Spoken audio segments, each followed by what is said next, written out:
again, everyone, and welcome to the Frontline with Joe and Joe Pasillo, and let us go into the breach. Donald Trump, man, Donald Trump.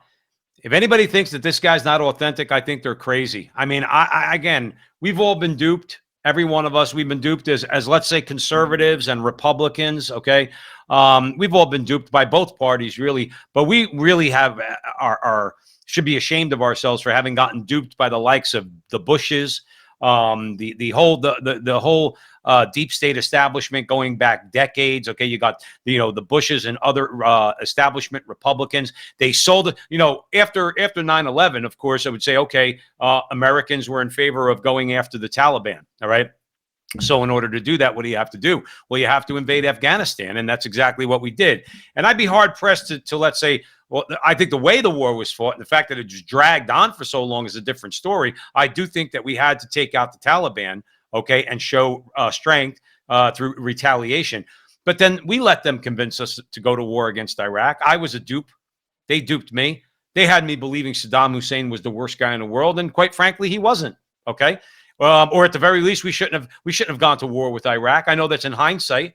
And I don't want to denigrate the sacrifices that were made by our soldiers, by our fighting forces that were there and lost their lives, lost their limbs. I'm not taking that away from them in any way, shape, or form. Okay, but the politicians convinced us that this was a necessary thing.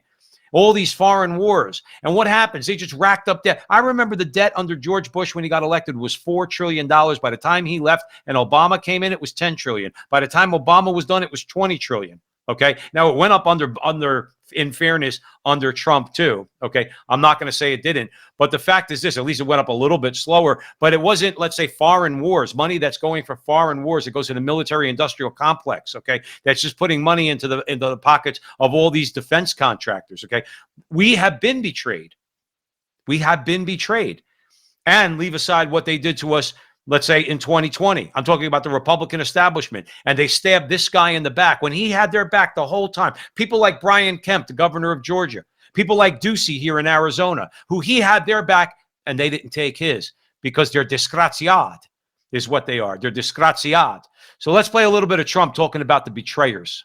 And if you put me back in the White House, their reign is over. Their reign will be over. And they know it, and America will be a free nation once again. We're not a free nation right now. Remember that. He's saying that right. We are not a free nation. I don't have the right to free speech. I don't have the free right to the right to the free exercise of my religion. I don't have the right to freely associate. Because if I associate with other conservatives, the media calls me a white supremacist. He's right. We do not live in a free country. We don't have free press. We don't have free anything. That goes without saying.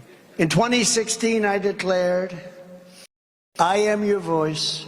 Today I add, I am your warrior. I am your justice. And for those who have been wronged and betrayed, I am your retribution. I am your retribution. Not going to let this happen. Not going to let it happen. I will totally obliterate the deep state.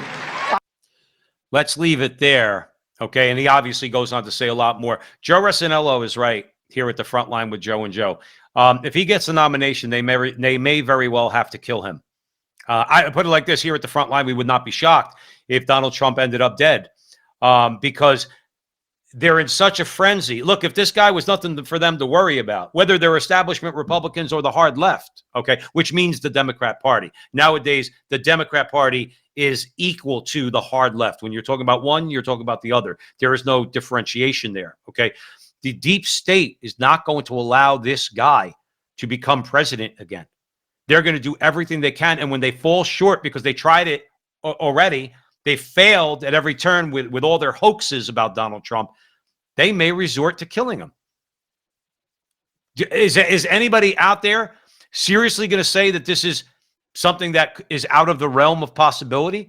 A leader of an advanced nation being assassinated? I think we've seen that in our lifetimes, okay? And I fear for him. I'm going to vote for him. I mean, if he gets the nomination, and I think he will, I will enthusiastically vote for him. I'm not going to vote for Mike Pence. I'm not going to vote for Nikki Haley. All right, I'm going to write in the name Jesus. Okay. If that comes, so I will say that I did go to vote and fulfill my obligation. I'll fill in the name Jesus. I'm not voting for Nikki Haley, and I'm not voting for Mike Pence. And I am going to vote enthusiastically for Trump.